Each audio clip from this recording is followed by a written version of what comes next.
Okay, good afternoon and welcome to today's session of Imagine America Radio, our continuing Career College Exposition webinar series.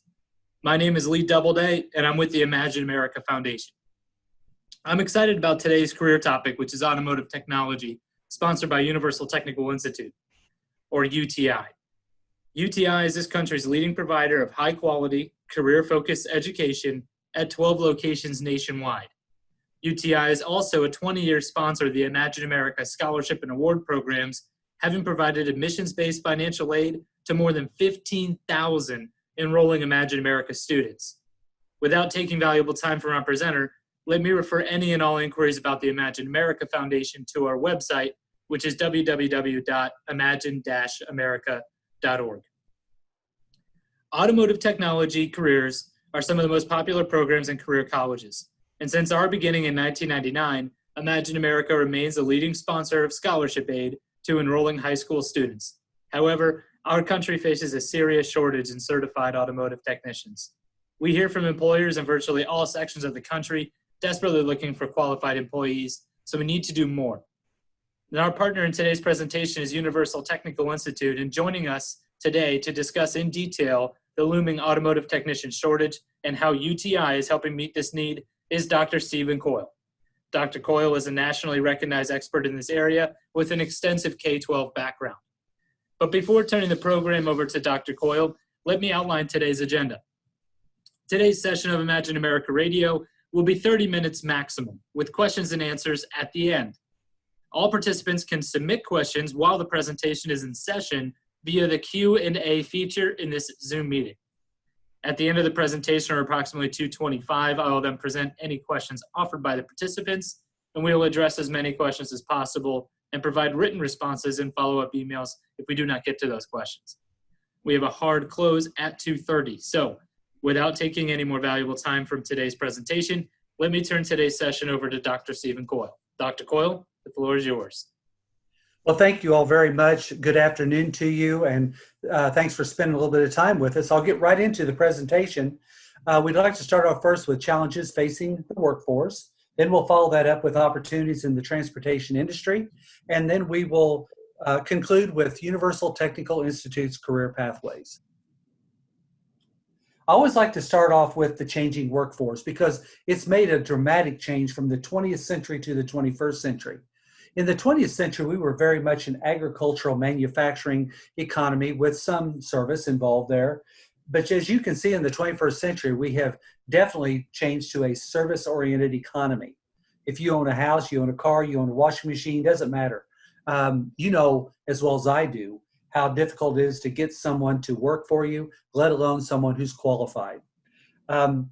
This is even spilled over into the restaurant industry, the food industry, because of the when you go into a restaurant, you've all probably experienced this before. You go in and you ask to be seated, say, well, it'll be a 30-minute wait. You turn around, you see 8 tables open. It's like, why? We can sit here, but they don't have enough servers. So we are very much a service-oriented economy today. You also might look at this and say, wow, agriculture, what happened? Are we starving to death here? 41% to 2%? Well, in reality, the 2% feeds more than the 41% did. How? Through technology. But that ties directly into service, because with the technology goes the need for people to be able to service this equipment. A survey in 2016 was conducted of 150,000 students grades 6 through 12. They were asked, how many of you would like a skilled trades career? You can see a whopping 3% said, wow, yeah, this is what I want to do, sign me up. The same group of kids then was asked, how many of you would like a STEM career? Well, over 45% said, yes, that's what I'm talking about. That's what I want. There lies the disconnect. Students do not see the connection between STEM and skilled trades. Unfortunately, we have educators and instructors that don't see the connection either. We tend to think of STEM as white collar and, rather than blue collar. Well, I say it's all collar. It doesn't matter what collar you wear, STEM is going to permeate our economy, which it's done today. STEM growth has increased dramatically over the past years and will be increasing even more in the coming years. STEM jobs will grow at a rate of over 13%, and we anticipate that number to even go up. All other jobs will grow at about a 9% clip. But this startling statistic is the hourly wage of STEM versus non-STEM. You see, in non-STEM hourly earnings, you're looking a little over $19 an hour. With STEM, you see earnings of almost $39 an hour. That is quite a difference in potential. We can carry that over to yearly median salaries. You can see in non-STEM occupations, a little over $38,000 a year. STEM occupations, almost $87,000. That's quite a difference. But what you have to remember too is over the course of many years, how much difference that makes. You're making over double the income that you would have made in a non-STEM occupation. That's why we as educators need to steer our students towards STEM careers. A little over 20% of the jobs in this country right now require a bachelor's degree for entry. So about a fifth of the jobs require a bachelor's degree for entry. But the sad statistic is that we have almost half of our college graduates are running around with a bachelor's degree that they're either not using or didn't even need in the first place. Why that's sad is because, it never hurts to have a degree. I'm not saying that part is sad, but you have to think about the time, the energy, the money that they put into getting this degree only to find out they didn't need it in the first place. Instead of going to school, they could have been earning and made more money than they're going to make in the first place. So it's two startling statistics that we need to think about. I talk to educators often about the old smart versus the new smart. So you say, well, okay, so what is the old smart? Well, the old smart is get in the best school you can. And then once you get there, figure out what it is you're going to do. And then if you figure that out, walk out the front door, you got a degree in your hand, go, here I am, world, hire me. We know today that just does not work any longer. This path of try and get in the best school and then figure out what we're going to do when we get there. You might laugh at that and say, well, you surely know what you're going to do when you get there. Well, how many of you changed your majors? Because I did. So it's real. The other thing you have to remember too, when you look at this and say this is ridiculous, think about the college admissions scandal that we just had. These parents were actually buying their sons and daughters places into these prestigious schools, so to speak, Stanford, USC, to name a couple, that trying to buy their place. Many of these students didn't even want to go to school in the first place, but yet their parents felt it was so important for them to be there. What was the payoff for that? Fines and prison sentences. So didn't turn out very well for them. So then we skip up to the new smart. So what is the new smart? What's the difference? Well, the first thing that we want to do is we want to figure out, what are students good at? What do they like to do? I used to say your passion can be your paycheck, but I don't say that any longer, because what if you're not very good at your passion? And in reality, when people love what they do it well, and they'll do it often. They'll want to do it for the rest of their lives. That's what we have to figure out. We always ask every little kid, what do you want to be when you grow up? Let's listen to them when they answer. Listen to what they have to say. I'll give you a great example. I was in Florida. This has been now almost 2 years ago, and was doing STEM workshops. We were using the electronic circuit boards with these 2nd through 5th graders. And I was with the 4th grade class. Teacher comes up to me, and she has tears in her eyes. And I'm going, oh no, what's happened? What's going on? I said, can I help you? What's wrong? She goes, look at that little boy in the back. And looked at him, and this kid was having a ball. I mean, he had his project put together. He was talking to other kids. He was helping them with their stuff. She goes, I almost didn't bring him today. I go, what? She goes, he's a troublemaker. He always gets in trouble in class. He causes problems for the other students. Students don't want to be around him. I've been watching him today. He was the first one done. He was helping other people. He's laughing. He's already asked me if he could stay for the 5th grade session. And I almost didn't bring him. I said, you found what makes him tick. He loves this stuff. So you need to feed that. So that's what we have to do. So first of all, find out what students are good at. Then let's find out what kind of experience do they need to do this.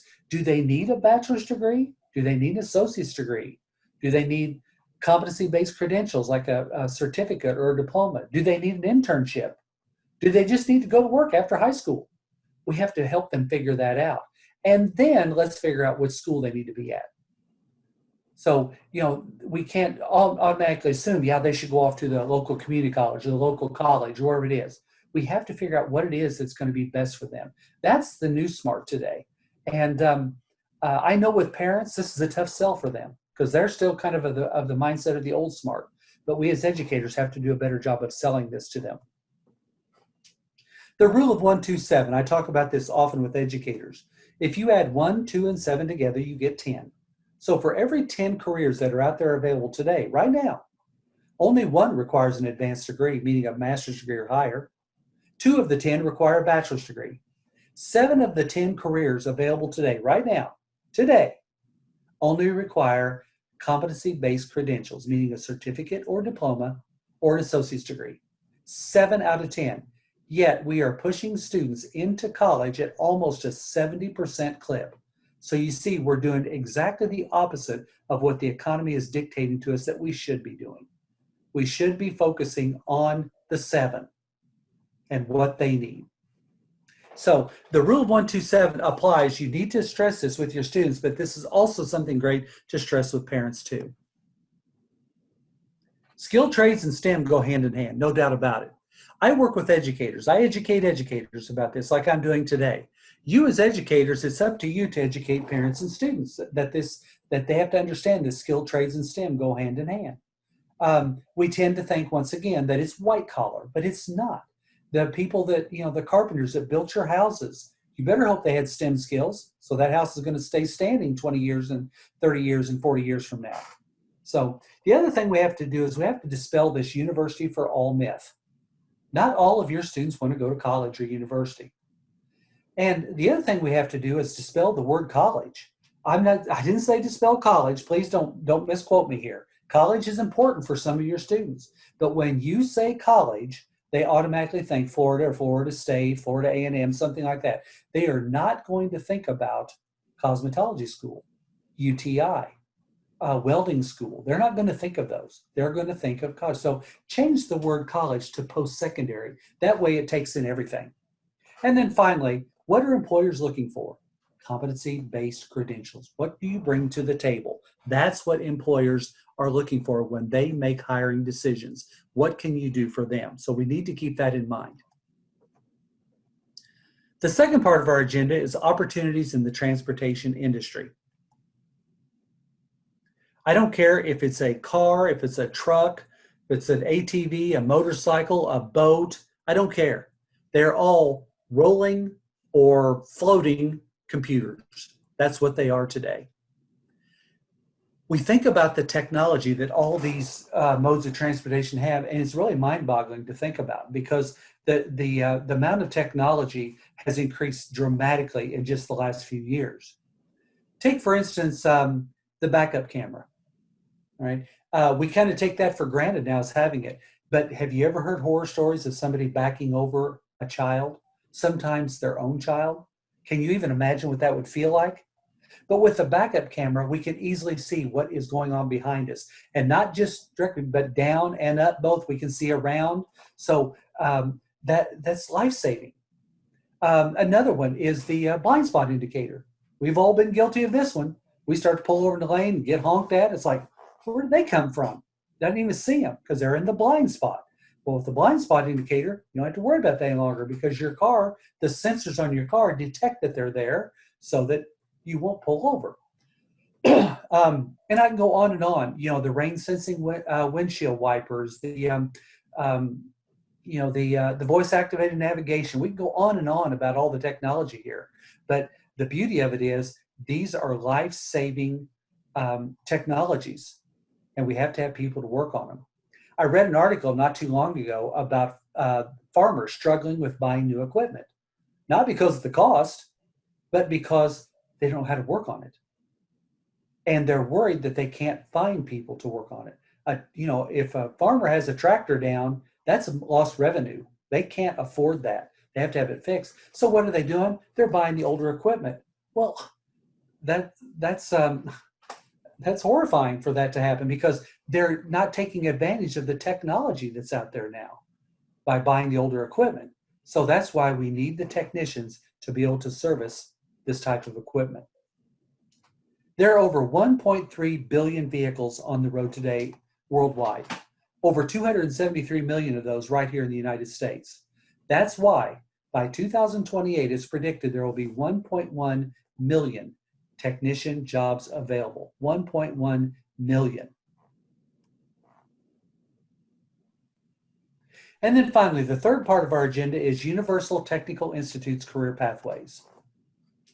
Who is UTI? Well, Lee told you at the beginning, we are the leading provider of technicians in the country. We have 12 campuses nationwide.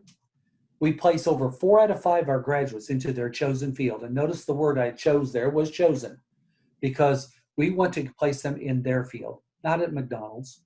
That doesn't count. It must be in their field. And then we have over 220,000 graduates in our 55-year history, and that number continues to grow as we work to close the skills gap. Our training programs, we offer 8 STEM training programs: auto, diesel, collision, motorcycle, marine, NASCAR, CNC, and welding. But what we like to do is we like to explore the occupations or the careers within the careers here. You can't just come to UTI, you have to be invited. How's that happen? You're invited to participate in an interview with with the student and their parents.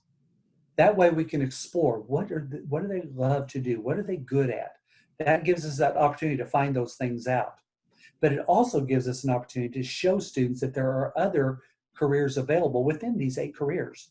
For instance, a student may love cars, but they don't really want to turn wrenches. They don't want to work on them that way. They could become a service writer. You know, that would be the person you meet at the beginning that will get your car into the shop and get it ready to go. So there's a need for that. Insurance companies, they're always looking for claims adjusters. And they love our graduates because they know that car inside and out. When you hit a deer, yeah, you see all the dents and dings on the outside, but what you don't see is all the damage done on the inside, the sensors, you know, all the engine components that could be messed up because of hitting that deer. So that's why we want to explore different pathways for careers with students. We call our type of teaching industry-aligned technology. Now, why do we say that? What does that mean? It means that we align with industry to do things the way they do it. For instance, we do online classroom and we do hands-on. We've been doing that for the existence of UTI. That's not something that happened just because of the pandemic. We were doing it anyway. Why? Because that's what happens in the dealership. Dealerships can no longer afford to send their technicians off for training. That's downtime. That's lost revenue. So what they do is they do it online. So that's what we do. We do part of our training online, and then we do the rest of it hands-on, so that students get working knowledge of how this all works. Our educational model is very simple. We take one course at a time for 3 weeks. That's how we build a technician from the ground up. We are teaching competency-based credentials. That's what we're teaching when we prepare students to move in to a dealership. The other reason for that is that we want students, our graduates, that when they go into a dealership, they know what to expect. They know what's going to happen there, so they can hit the ground running and be ready. Now, as I mentioned a while ago, we had to change our hybrid approach just a little bit, the hands-on and the online part, to be CDC compliant. With the pandemic, of course, we had to make changes, which we've done. We have assigned doors for students to enter and leave. We require temperature check of everyone that enters the building. We require a face covering. We've reduced the lab sizes to promote social distancing and the 6-foot separation that's required by CDC. We require our students to wash their hands, keep themselves clean. We disinfect the area continually to make sure that everything is clean as we can possibly keep it. And then finally, we offer phone support so that if students or parents don't feel good or feel safe about coming into the campus, they can call us and get their questions answered. So you have to remember that we are part of the essential industry. This didn't go away with the pandemic. In fact, the need for technicians grew. And so we couldn't just shut down and say, well, hope, wait for this to pass, because life goes on. And so we had to keep producing technicians to close this skills gap, but we have to do it in a CDC compliant manner, which we've done. We still offer presentations. We love to do the face-to-face, but many of your schools don't allow face-to-face. So we do virtual presentations. They're about 30 minutes long. We can use the platform of Microsoft Teams or Zoom, or if you have a specific platform that you like to use, we can use that too. Doesn't matter, but we can get the message. And you can see on the right, that's part of the message that we send out. You can see these are not UTI infomercials. They're making students aware of career pathways, career readiness, STEM careers that are available to them. We talk to them about economics and figuring out what it is that they want to do after school, after they graduate. We have a national presence. That's important for two reasons. Number one, you walk into a dealership and mention UTI, they're going to know who we are. And second of all, if you want to go to school in Florida and then you decide that you want to transfer to Texas, we have UTI there too. We have UTI nationwide, so we can help you to get placed into a career in a different setting than maybe where you're at right now. Or a lot of times what students will do, they'll leave their home and come to school, and then they want to go back home. That's fine. We have dealerships everywhere that will hire our students. We have over 35 industry relationships. I call these the big dogs of the industry. The GMs, the Fords, the BMWs, the Porsches, Kawasaki, Suzuki, all these companies. That's important because they're very reputable companies. They offer great careers and great salaries. That's who we're getting our students ready for. As I mentioned earlier, over 4 or 5 of our UTI graduates get hired. We love to enhance our graduates. As you can see, there's 3 on here. They all have a big smile on their face, because they're doing what they love to do. They're very happy because they've reached their dream, their goal. But there's something else they all have in common. That is, they have a great work ethic. UTI is not easy. We don't intend to be. We want our students prepared for the industry and what they're going to do. We want them to be prepared to go into that dealership and make a contribution immediately. And we know that takes hard work and dedication. So that's why we use our graduates to tell our future students this, to let them know what's real, what's going to happen, the good, the bad, the ugly, as I like to say. That's important that students know that up front. We offer grants, scholarships, and loans. We over $15 million in scholarships. You can take this a step further. We are Title IV funded, so therefore we require a FAFSA to see if you qualify for financial aid. And then, as I mentioned, we offer over $15 million in scholarships. We also offer housing grants, institutional grants to help students to get ready, to get started, because that's always the toughest step, is that first one. So we try to help our students as much as possible to get their foot in that door and get started. We offer third-party programs to help cover emergency expenses. But the 5th one that I skipped on purpose is the over 4,500 TRIP employers. That's tuition reimbursement incentive program employers.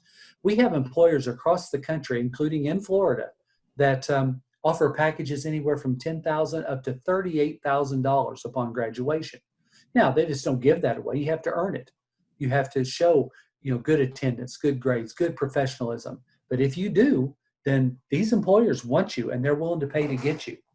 Now, they're not going to hand you a check for $38,000, say, here, thanks.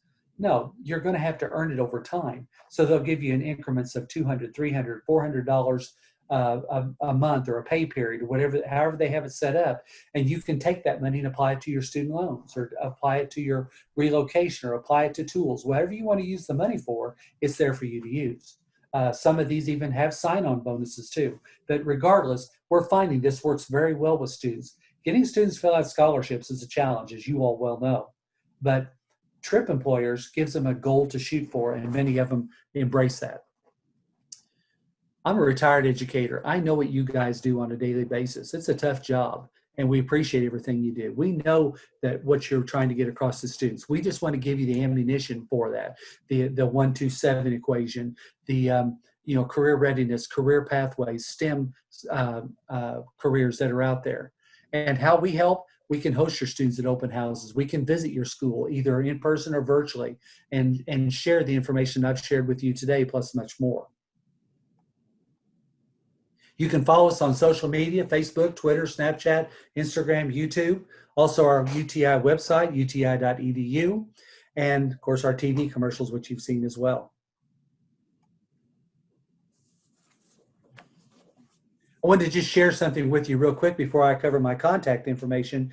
On Saturday, November 14th, the campus is going to host a virtual open house, and we would encourage any of you to attend that can. We will do a virtual tour. We'll give you a good overview of the school and what we're doing. So we encourage you to do that. That's on November the 14th at 10 a.m. So you can go to our website and get more information about that. That's uti.edu. Finally, this is my contact information. This is my phone number. This is my email address. Please feel free to reach out to me if you have any questions or comments about today's workshop. I'd love to visit with you any way I can. I want to thank you so much for spending a little bit of your afternoon with me. I know you're busy people, so thank you so much and good luck to you for the rest of the school year, and have a good rest of your day. Thank you. All right, awesome. Thank you very much, Dr. Coyle. We are now going to be starting our question and answer portion of the presentation. So if you do have a question, feel free to use the Q&A button in this Zoom meeting to ask your question. It does look like we had one come on. Dr. Coyle, this person wants to know, could you reiterate the programs that are offered at the Orlando campus? Absolutely. We have our, at our Orlando or UTI campus, we have auto and diesel. But we also have MMI, which is our Motorcycle Mechanics Institute, and we have MMI, which is our Marine Mechanics Institute. So you have basically 3 campuses there. Okay, great. And if somebody wanted to get in touch with one of the local reps, should they go to the website or should they just contact you directly?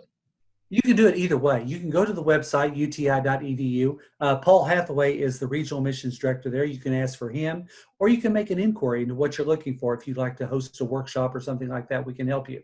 But please feel free to reach out to me. If you forget all that, you've got my contact information, reach out to me and I'll get you to the right person.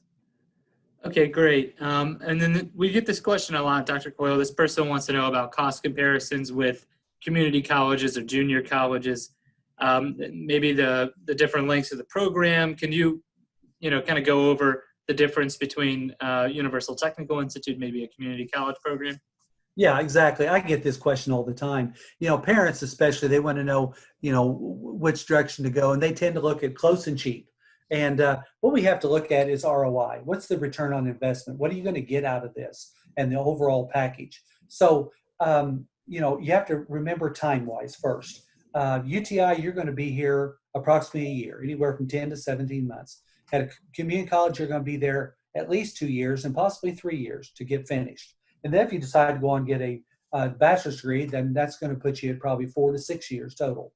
So our graduates on average are about 19, maybe 20 years old, and they're out working in the field while other students are still going to school. The other thing that you need to look at too are the programs. We have over 35 alliances with manufacturers. Most community colleges, maybe they might have 1 or 2, maybe, but we have over 35. And then finally, the trip package that we offer, the tuition reimbursement incentive that we have, that, in my opinion, is the great equalizer. I mean, you potentially could go to school to a UTI free, but you have to pay the price for that. That means you have to have good attendance, good grades, display good professionalism, because otherwise these companies are not going to want to hire you. But if you're good at those, they're going to want to invest the time and money into you. All right, thank you, Dr. Coyle. Just a few house cleaning items. I know we said we had a hard close in 2 minutes. So the Imagine America Foundation has recorded this session, and we will be forwarding the recording of this session to you tomorrow afternoon. So you can expect an email from me with the recorded session. We will also be placing this presentation on our website, which is www.imagine-america.org. And there is a follow-up survey once you leave this meeting. If you wouldn't mind just answering a few of those questions, it helps us determine possible next topics or locations and things that we want to cover.